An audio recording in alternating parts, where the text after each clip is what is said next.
भी पैदा हुई जो शास्त्रार्थ करने को तैयार हुई थी।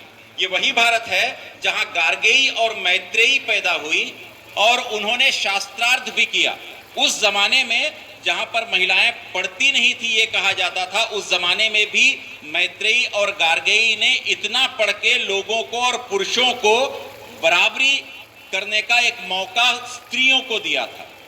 तो हम उस भारत से आते हैं और हम उस भारत के लोग हैं जहां हम हमेशा कहते हैं यत्र नार्यस्तु पूज्यन्ते रमन्ते तत्र देवता।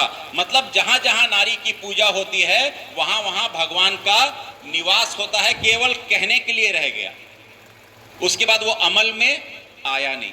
जब अमल में नहीं आया और ये पूरे के पूरे एक फेमिनाइन जेंडर पे पूरे के पूरे अटैक होने लग गए, फेमिनाइन जेंडर को केवल और केवल घर की चार दीवारी के भीतर मान लिया गया, या महिलाओं को यह मान लिया गया कि ये महिलाएं जो हैं केवल चूल्हा और चौका तक सीमित हो गई हैं, चार दीवारी से बाहर नहीं निकल सकती, पढ़ाई नहीं कर सकती, उच्च शिक्षा के लिए नहीं जा सकती। और ये पैदा यदि हो रही है हमारे घर में तो हमारे घर में ये कुल जो है वो आगे बढ़ नहीं पाएगा। और इसीलिए लड़की नहीं चाहिए बल्कि हमको क्या चाहिए, लड़का चाहिए, क्योंकि लड़का जो है वो कुल को बढ़ाता है और लड़की कुल को नहीं बढ़ाती है। ये सारी चीजें आने लगे। कहने का तात्पर्य यह हुआ कि हम पुरुष प्रधान समाज में आ गए और नारी प्रधान समाज या नारी सत्ता जो है उसको हमने नीचे कर दिया।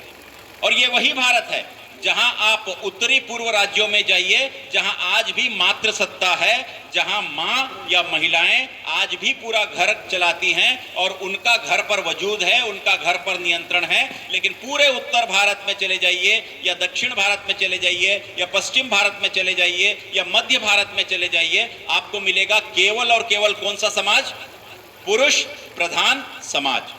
यदि कोई लड़की एक बाइक चलाती है तो चार लोग की नजरें उसको पलट के देखती हैं कि लड़की बाइक कैसे चला रही है। मतलब बाइक चलाना भी किसका अधिकार है, पुरुष का अधिकार है। पेट्रोल पंप पे यदि लड़की कोई पेट्रोल देती है तब भी हम उसको देखते हैं, क्योंकि पेट्रोल पंप पर भी काम करने का अधिकार लड़की का है। तो हमने इस तरीके से इस जेंडर को केवल घर के अंदर तक सीमित कर दिया।